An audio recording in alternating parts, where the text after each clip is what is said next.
Penuntun Saat Teduh Sinode Gereja Kristen Jakarta, Senin 6 Desember 2021. Yang Maha Mulia, Yehezkiel 1 ayat yang ke-15 sampai 28. Aku melihat, sungguh di atas tanah di samping masing-masing dari keempat makhluk-makhluk hidup itu ada sebuah roda. Rupa roda-roda itu seperti kilauan permata pirus, dan keempatnya adalah serupa. Buatannya seolah-olah roda yang satu di tengah-tengah yang lain. Kalau mereka berjalan, mereka dapat menuju ke empat jurusan. Mereka tidak berbalik kalau berjalan. Mereka mempunyai lingkar, dan aku melihat bahwa sekeliling lingkar yang empat itu penuh dengan mata. Kalau makhluk-makhluk hidup itu berjalan, roda-roda itu juga berjalan di samping mereka.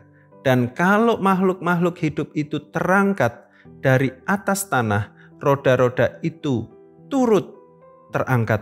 Ke arah mana roh itu hendak pergi, kesanalah mereka pergi, dan roda-rodanya sama-sama terangkat dengan mereka, sebab roh makhluk-makhluk hidup itu berada di dalam roda-rodanya. Kalau makhluk-makhluk hidup itu berjalan, roda-roda itu berjalan. Kalau mereka berhenti, roda-roda itu berhenti. Dan kalau mereka terangkat dari tanah, roda-roda itu sama-sama terangkat dengan mereka, sebab roh makhluk-makhluk hidup itu berada di dalam roda-rodanya. Di atas kepala makhluk-makhluk hidup itu ada yang menyerupai cakrawala, yang kelihatan seperti hablur es yang mendahsyatkan, terbentang di atas kepala mereka, dan di bawah cakrawala itu sayap mereka dikembangkan lurus, yang satu menyinggung yang lain, dan masing-masing mempunyai sepasang sayap yang menutupi badan mereka. Kalau mereka berjalan, aku mendengar suara sayapnya seperti suara air terjun yang menderu, seperti suara yang maha kuasa, seperti keributan laskar yang besar. Kalau mereka berhenti, sayapnya dibiarkan terkulai. Maka kedengaranlah suara dari atas cakrawala yang ada di atas kepala mereka.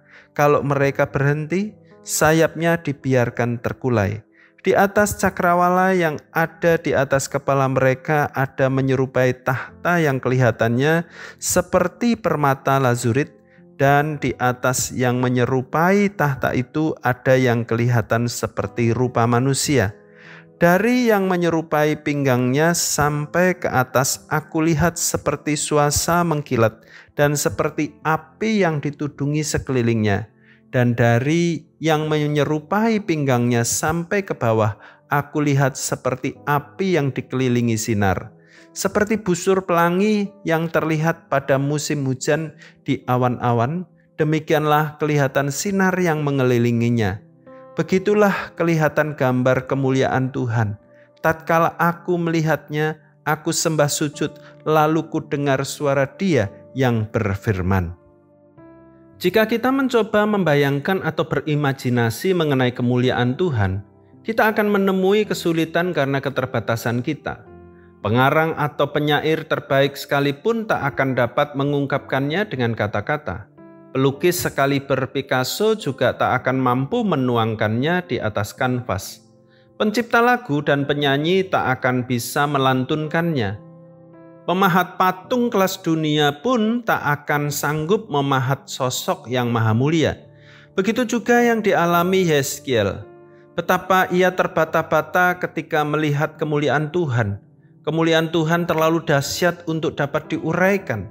Tidak heran ketika kita membaca upaya Yehezkiel menggambarkannya, semakin banyak kata digunakan justru semakin bingung kita membayangkannya.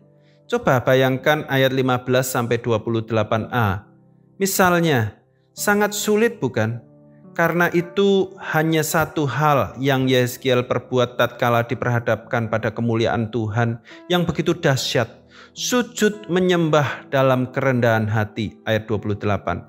Yang maha mulia, yang jauh melampaui pikiran manusia, tak bisa digambarkan oleh apapun di muka bumi ini. Manusialah satu-satunya ciptaan Allah yang disebut gambar Allah, Kejadian 1 ayat 26-27. Manusia diciptakan Allah dengan menyandang citra Allah, imago Dei. untuk menyatakan kemuliaan Allah. Nah, apakah hidup kita, perkataan, pikiran, dan perbuatan kita sudah memuliakan Tuhan? Oleh Yesus Kristus, Sang Manusia sejati, kita dikuduskan agar layak memuliakan Allah. Muliakanlah Allah dengan seluruh aspek kehidupan kita, karena hanya Dia yang patut disembah. Tuhan Yesus memberkati.